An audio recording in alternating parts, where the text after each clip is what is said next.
શ્રીમદ ભગવદ્ ગીતા અધ્યાય 6 આત્મસંયમ યોગ શ્લોક 10નું પઠન કરીએ.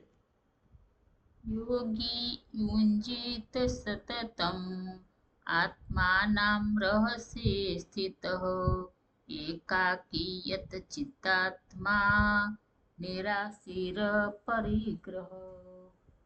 અર્થાત અધ્યાત્મવાદીએ પોતાના શરીર, મન તથા આત્માને હંમેશા પરમેશ્વરમાં તલ્લીન રાખવા જોઈએ.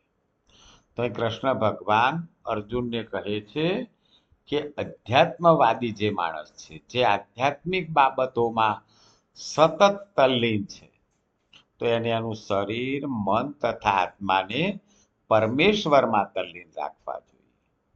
તેણે એકાંત સ્થળે એકલા રહેવું જોઈએ તથા બહુ સાવધાનીપૂર્વક પોતાના મનને હંમેશા વશમાં રાખવું જોઈએ.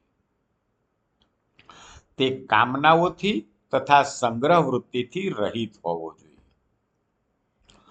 તો આધ્યાત્મવાદી માણસે એકાંતમાં રહેવું, મનને વશમાં રાખવું, ઈચ્છાઓથી અને સંગ્રહ વૃત્તિથી દૂર રહેવું, તે જ સાચો યોગી છે.